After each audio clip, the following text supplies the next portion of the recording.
Bienvenidos al podcast del ICVA, Instituto Cardiovascular, un espacio donde exploraremos los últimos avances en medicina cardiovascular. En cada episodio contaremos con la participación de expertos del ICVA, quienes compartirán su experiencia, investigaciones y recomendaciones para el manejo de la enfermedad cardiovascular. En estas series no solo buscamos transmitir conocimiento, sino generar un espacio de reflexión, debate y aprendizaje práctico. Bienvenidos al podcast del ICVA, Instituto Cardiovascular. Soy Alberto Luis de Lima, director médico del ICVA, continuando con nuestro canal de comunicación con nuestros colegas, amigos, siempre intentando llevarles la última información en medicina cardiovascular. Queremos que toda esta información no solamente sea generar conocimiento, sino tratar de generar impacto y cambios en las prácticas en un mundo a la alta velocidad. Uno de los temas que vamos a charlar hoy en este episodio, el tema que vamos a charlar en este episodio es un tema de máxima actualidad y en un momento de gran cambio que tiene que ver con el síncope, ¿no? Un motivo de consulta muy frecuente, muy frecuente en las salas de emergencia y en los consultorios de cardiología, muchas veces con algunos puntos grises en la toma de decisiones, pero también ahora hablando de puntos grises, una luz interesante que se presenta en el camino con nuevas terapéuticas en cuanto a su tratamiento. Para poder conversar de este tema tenemos el lujo de contar con Gastón Albina. Gastón es médico cardiólogo, como les digo acá que tengo la oportunidad de entrevistar a viejos amigos. Nos conocemos hace muchísimos años. Él fue residente de cardiología y jefe de residentes acá en el Instituto Cardiovascular. No decimos el año porque pasó hace un tiempo atrás. Y bueno, después, posteriormente se dedicó a la electrofisiología y él vivió todo el proceso de la antigua hacia la nueva y moderna electrofisiología y hoy es un referente de esa electrofisiología invasiva, intensiva y moderna y actualmente ocupando el espacio de subjefe del servicio de electrofisiología del instituto. Es miembro titular de la Sociedad Argentina de Cardiología desde el año 2000 y ocupó distintos cargos en comisión directiva, incluyendo el tema de tesorero, un gran punto. Desde el punto de vista académico ha sido altamente productivo con más de 100 trabajos publicados en revistas internacionales con arbitrajes y siempre hacemos mucho hincapié, ¿no? Aquellos que hablan de lo que publican y porque aquel que publica tiene un plus en cuanto al proceso que hace para hacer esos estudios, ¿no? Fue investigador principal en diversos estudios de investigación y bueno, obviamente uno de sus tópicos, digo uno porque incluye varios otros, es el de síncope. Así que Gastón, gracias por estar acá. Bueno, Alberto, gracias por la invitación, un placer compartir este momento contigo. Bueno, fantástico, porque es un tema, ¿no? Para nosotros los cardiólogos el tema del síncope es un motivo de consulta, como decía al principio, sumamente frecuente en las guardias y bueno, con algunos puntos grises en cuanto al proceso y a la acción que uno toma, a la cantidad de estudios que se solicitan. Y acá un poco la idea es que vos nos ayudes a ir sacándole un poco de nubarrones a esta cuestión. ¿Qué te parece? ¿Cómo empezamos un poco definiéndolo? Dale, mira, a mí me gusta, Alberto, siempre hablar de pérdida de conocimiento, porque los cardiólogos ahí estamos como viciados y decimos todo aquel que viene desmayado le decimos tuvo un síncope y realmente tuvo una pérdida de conocimiento, porque cuando uno utiliza la palabra síncope, que dentro de la pérdida de conocimiento es la causa más frecuente, eso es cierto, pero se está refiriendo a un mecanismo, que es básicamente que le bajó la presión y tal vez la frecuencia cardíaca, perdió el tono postural, se desmayó y se recuperó en forma espontánea. Y eso es síncope, pero uno puede perder el conocimiento por un ataque epiléptico, y obviamente eso no es síncope.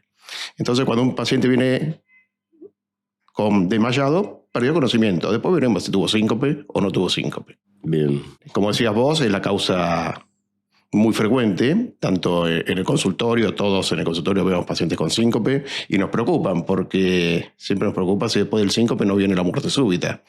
Entonces hacer la estratificación de esos pacientes en alto riesgo, bajo riesgo es muy importante y tan es así la importancia en el manejo de estos pacientes y en la utilización racional de los recursos que se creó las unidades de síncope. Es decir, en todas las grandes instituciones, sobre todo la escuela italiana, fue la que más avanzó en ese tema, generó las unidades de síncope que fueron tratadas en los congresos de la Sociedad Europea en infinidad de oportunidades. Qué bueno, qué bueno. Porque entonces me decís que cuando viene un paciente con pérdida de conocimiento, primero analizar el mecanismo y después me comentabas que si es de alto o de bajo riesgo. Tal cual, eso es fundamental. Bien. ¿Y cómo haces esta primera parte con respecto al analizar el mecanismo?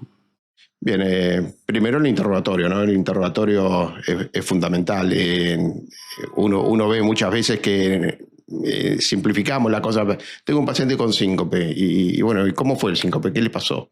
Y bueno, muchas veces el residente o el médico que te lo cuenta realmente no profundizó en el interrogatorio, y la riqueza de la pérdida de conocimiento inicialmente está en el interrogatorio.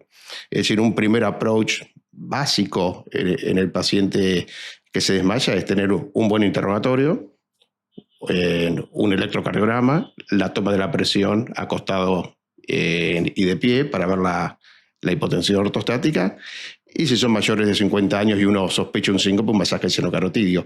Creo que esas 4 cosas no pueden faltar nunca cuando uno se enfrenta a una pérdida de conocimiento. Yo te escucho mucho hablar también de testigos, ¿no? Si interrogar a los testigos. Tal cual, eso es muy importante, porque el paciente en general no recuerda, te pueden contar la previa, pero no qué le pasó al momento. Es decir, interrogar a los testigos, se puso pálido, transpiró, tuvo movimientos anormales, es decir, buscando si tuvo una convulsión, y recordar que no toda convulsión es epilepsia, ¿no? Que el síncope convulsiva muy frecuentemente, pero el tipo de convulsión, cómo puso los ojos, qué color tenía. Es decir, hay muchísimos datos en la anamnesis que te van orientando hacia la posible causa del desmayo. Gastón, entonces vemos el mecanismo, ¿no? Entonces, ¿cuáles serían los mecanismos? En la definición que dijimos de síncope ya estamos diciendo, bueno, la ruta final es que le bajó la presión, acompañada o no de caída de la frecuencia cardíaca. Bien. Esa es la ruta final. Ahora, el input, la ruta inicial, son infinidades. Siempre recordamos el reflejo de Bessel-Harris como una forma de simplificar los mecanismos del síncope, pero lo cierto es que las causas son infinitas. Lógicamente, la principal causa de síncope sigue siendo el neuromediado. El 70% de los pacientes que se desmayan son por este reflejo que hablábamos de simplificado en el Bessel-Harris, y es el síncope neurocardiogénico, síncope vasovagal, como quieras llamarlo, que son todos en última instancia sinónimos.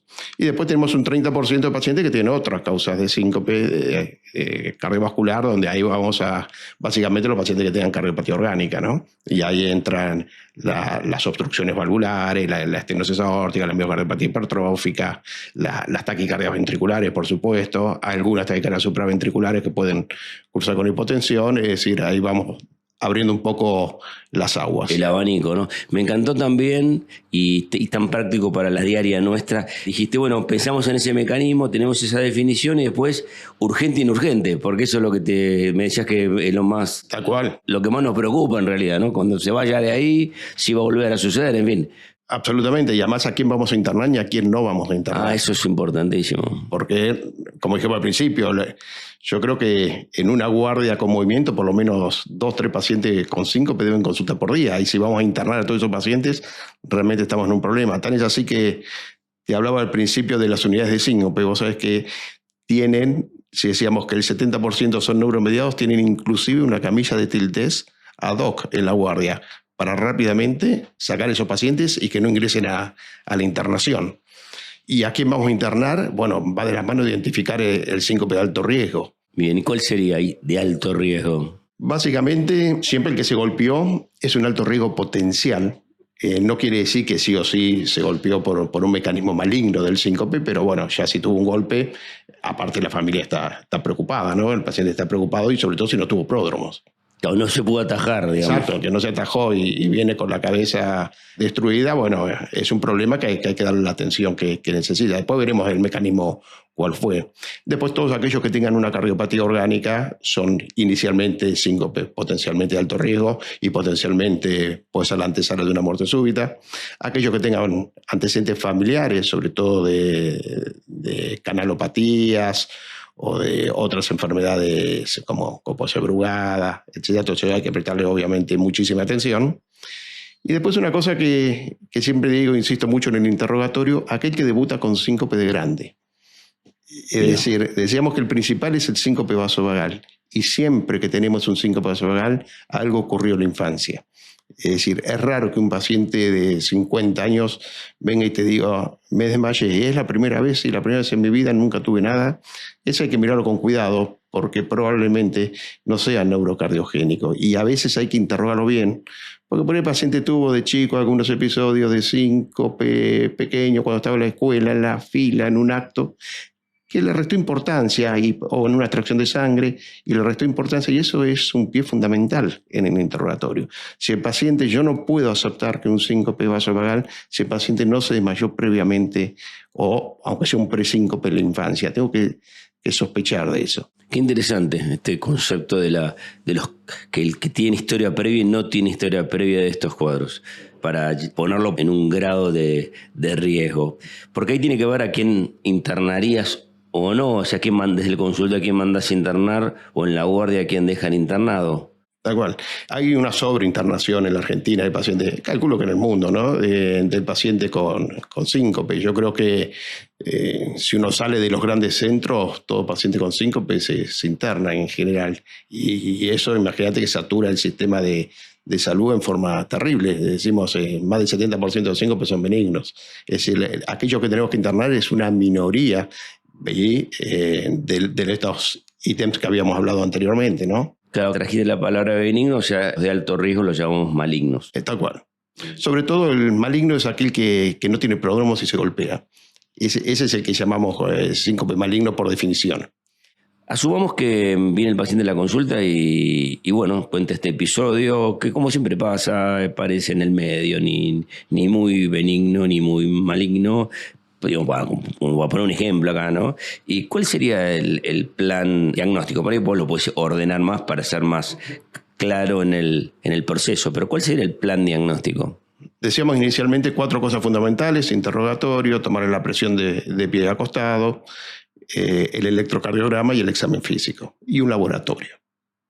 Si esas cosas son todas normales y el paciente me dice, sí, yo tengo antecedentes de síncope, eso es un síncope neurocardiogénico. Ese paciente lo vamos a seguir por ambulatorio, haremos un TIL-test para ver cuál es el mecanismo, sobre todo si tiene síncopes recurrentes.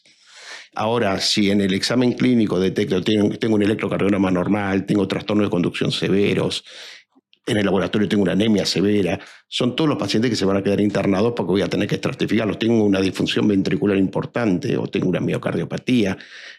Todos estos son los que voy a internar son los que más me preocupan, los que pueden tener el riesgo de muerte súbita. Y después acordarse, perdón Alberto, en los pacientes ancianos, la hipotensión ortostática es fundamental, ¿no? La polimedicación actualmente, medicamos cada vez más a nuestros pacientes cardiológicos, y bueno, la hipotensión ortostática es una causa frecuentísima en el paciente de edad. Fantástico. Y una cosa me quedó de preguntarte sobre el examen físico, algo en especial que podría hacer hincapié. Vos le haces masaje seno carotídeo a todos los pacientes, lo haces ahí en el consultorio, lo mandás en otro lugar. Detalles del examen físico que quisieras resaltar. ¿Alguna maniobra específica, como por ejemplo el masaje? Básicamente creo que los datos, bueno, la presión arterial, como decíamos, es fundamental en el examen físico. Escuchar un soplo de estenosis aórtica básicamente es fundamental. Y el masaje de seno carotídeo a todos los mayores de 50 años. Sobre todo si tienen síncope sin pródromo, si debuta de grande, eso no puede pasar al examen físico, se hace en la cama con un electrocardiograma. Es el temor de tendrá una placa en la carótida. Bueno, eso está un poco sobredimensionado. Lo cierto es que desprender una placa con un masaje de seno carotídeo es simplemente apretar el bulbo carotídeo con el dedo unos segundos. Eso es muy poco probable. Antes, yo me acuerdo cuando era residente, no, pero hay que hacer un Doppler de cuello antes de hacer un masaje de seno carotídeo. Creo que eso no es tan así. ¿Cuál es el rol del estudio electrofisiológico en este caso? Yo veo muchos casos que se solicitan esto, ¿no? ¿Cuál es para vos el rol? Sí, te diría primeramente cuál no es el rol. Okay. Si el paciente tiene un electrocardiograma normal, la posibilidad que el estudio electrofisiológico te dé un dato de valor es prácticamente nulo. Bien. Es decir, el síncope igual sigue siendo casi la única indicación que le quedó al estudio electrofisiológico. ¿Y a quién se lo vamos a hacer? Aquellos que tengan algún trastorno de conducción, pero no lo suficientemente grave como para decir a este sí o sí le pongo marcapaso. Por ejemplo, si vino con un bloqueo completo, obviamente que va a ir a marcapaso, no le voy a hacer un estudio electrofisiológico.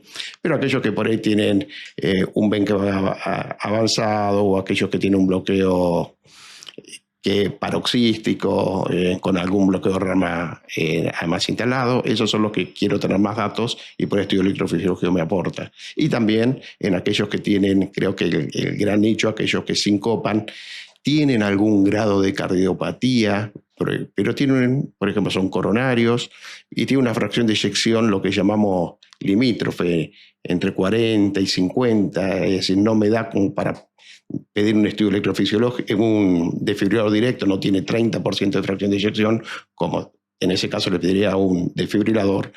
Tampoco es normal, y en esos el test de inducción creo que sigue teniendo valor, y casi el único valor que tiene hoy por hoy. Genial. Y ahora vamos un poco con respecto a las nuevas modalidades de tratamiento, ¿no? Contanos un poco. Decíamos anteriormente que el síncope neurocardiogénico vasovagal es el más frecuente. El tema del tiltés que sacaste anteriormente, a lo largo de mis años de cardiólogo fui pasando por distintas etapas, donde era muy importante al principio, después no tenía ninguna importancia, y ahora vuelve a tomar importancia de la mano de nuevos trabajos, y básicamente porque es casi la única herramienta que tenemos, aparte del registro espontáneo a través de un Holter prolongado, de detectar a los pacientes que tienen una cardioinhibición severa.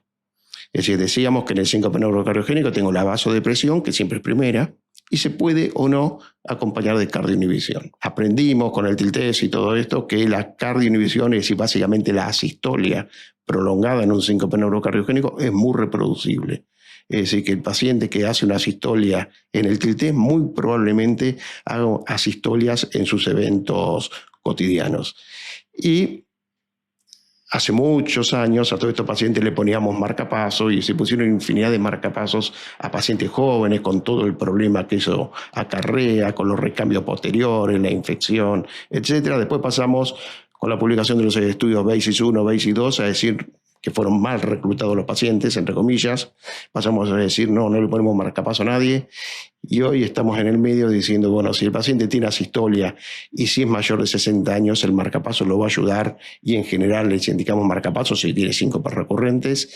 Y en los menores, los 40 años, ahí es donde estamos muy entusiasmados. Uno dice, bueno, tiene síncopes recurrentes, tiene asistolias en el tiltés o en un registro, se golpea.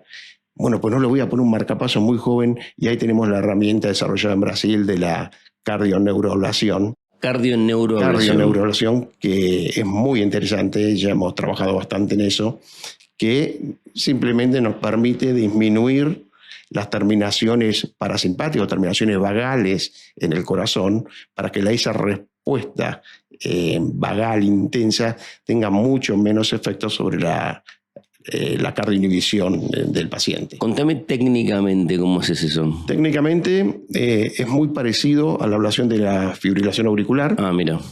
Porque consiste en disminuir, no eliminar, porque eliminar la inervación vagal del corazón, primero que sería malo, y segundo que es imposible. La red vagal, sobre todo la aurícula, es inmensa, pero hay grandes grupos ganglionares que están en íntimo contacto con las venas pulmonares. De hecho, con las venas. Con las venas pulmonares. Mira. De hecho, es muy común cuando hacemos una ablación de fibrilación auricular tener, por ejemplo, y eso pasa en la vena pulmonar superior izquierda, tener periodos de asistolia, porque estamos estimulando, cuando hacemos la ablación, esas terminaciones vagales. Entonces, simplemente consiste en disminuir a través de un software especial que nos dan los mismos aparatos que utilizamos durante la ablación. Podemos identificar los potenciales compatibles con terminaciones parasimpáticas, y ahí hacer líneas de ablación para disminuir esa inervación. También se hace sobre el lado, en la aurícula derecha. Recordamos siempre que la ablación de FA la hacemos exclusivamente en la aurícula izquierda, pero en la cardioneuroablación también vamos al lado derecho, los ganglios que están posicionados entre las venas pulmonares derechas y la cara posterior de la aurícula derecha, que son muy importantes, el que está entre la aorta y la vena cava superior, que ese también lo abordamos del lado derecho. Y todavía hay alguna controversia, sí, bueno, hay que hacer la ablación en las dos aurículas, hay que hacer la ablación solo en la aurícula izquierda, hay que hacer la ablación solo en la aurícula derecha, y ahí todavía la información está bastante dividida. Hay grupos que van por un lado, grupos que van por el otro. Parece ser que hacer las dos sería lo más aconsejable. Pero bueno, nosotros acá hemos hecho las dos, hemos hecho aurícula izquierda, he hecho algunos de aurícula derecha solos, y realmente las respuestas son fantásticas. Con buenos resultados. Sí. Qué bueno. Bueno, Gastón, un poco por el tema también de tiempo, te agradezco muchísimo. Hemos ido transcurriendo sobre el tema, hablamos inicialmente sobre la definición, discutimos cuestiones de índole fisiopatológicas, cuál es el esquema del diagnóstico, un poco desmitificar, primero darle el rol al tilt test y también desmitificar un poco el tema de esta cosa sistemática del estudio electrofisiológico, y finalmente con esta lindísima noticia que nos traes es de la neuroablación, de la neurocardioablación, ¿no? Que comentaba recién, que es una alternativa terapéutica que hacemos acá en el instituto disponible y que tiene muy buen resultado para este tipo de pacientes. Bueno, Gastón, muchísimas gracias y seguramente nos vemos en un próximo episodio. Bueno, gracias. Gracias por acompañarnos durante esta edición. No olviden suscribirse a nuestro canal. Nos vemos el próximo episodio.